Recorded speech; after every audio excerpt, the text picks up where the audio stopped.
Kāpēc svētdzīve ir tik svarīga? Lūk, viens no iemesliem.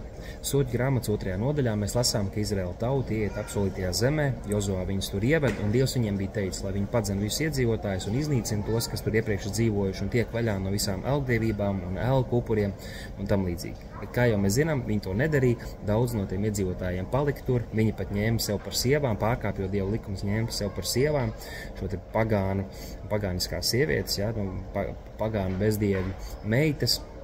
Un tas noved viņus pie tā, ka viņi upurēja, pielūdza, pievērsās to pagānu dieviem, un Dievs viņus sodīja. Un tad soļu grāmatā un arī citās grāmatās mēs redzam šo stāstu par Izraēlu. Tātad viņi atgriežas pie Dieva, Dievs viņus žēlo, Dievs ir labs pret viņiem, tad viņi atkal pievērš šelkiem, un atkal krīt, Dievs viņus sit, Dievs viņus soda, viņi atkal tiek paverdzināti, un tad pēc kādiem gadiem atkal tā tauta atgriežas, lūdz, brēc uz to kungu, Dievs viņus apžēlo un tam līdzīgi. Un tā kā augšā. Un kāpēc tas tā notika?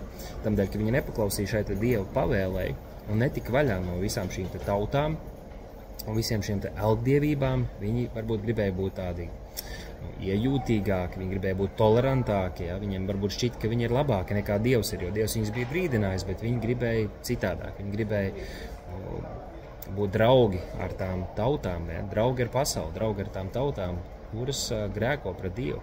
Un kā mēs zinām, tās tautas viņus pamudināja šo grēku. Un 2. nodaļas 3. pantā mēs redzam, ka tad, kad viņi to nav izdarījuši, kad viņi nav padzinuši šīs tautas, ka viņi nav iznīcinājuši šīs elgdievības un altārus, tad Dievs viņiem saka, es tos neizzīšu jūsu priekšā, bet tie jums būs par tīkliem un viņu dievi par slazda valgiem. Un tas arī tas, kas notika. Tas ir viss šis stāsts. Šie cilvēki kļuva par tīkliem, kas viņus savažoja, viņi tur bija apkārt, un sākumā varbūt viņiem likās, ka viņi ietekmēs tos pozitīvā veidā, bet nē, šīs tautas, šī bezdievība, šis pasaulīgums ietekmē viņus un novērs viņus no dzīvā Dieva un pievērs viņus elkiem, kā rezultātā viņi ļoti, ļoti cieta. Un kāpēc svētdzīve ir tik svarīga? Ir daudz iemeslu. Tas kungs saka, lai mēs esam svēti, viņš mūs ir aicinājis svētumam, svētdzīvei, viņš mūs ir darījis svētus. Viņš pats ir svēts, mēs gribam būt tādi, kāds viņš ir, mēs gribam tuvoties viņam un dzīvot viņa klātbūtnē.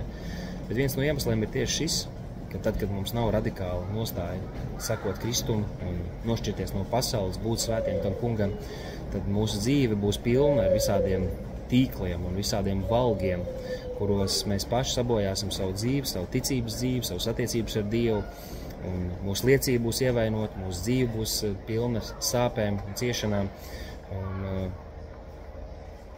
Jā, tas var novest ļoti skumjā vietā. Tas var novest ļoti skumjā vietā, kad arī tavu ticību uz Dievu var nebūt noturīga un pastāvīga, un arī tu vari atkāpties no Dieva. Un tāpēc, jā, Bībele saka, lai mēs nošķiramies, jā, lai mēs netopam tādi kā šī pasaule, lai mēs nemīlam pasauli, nes tās lietas, kas ir pasaulē. Un mācīsimies no Izraēlas pieredzes, mācīsimies arī no mūsu pašu dzīves kļūdām.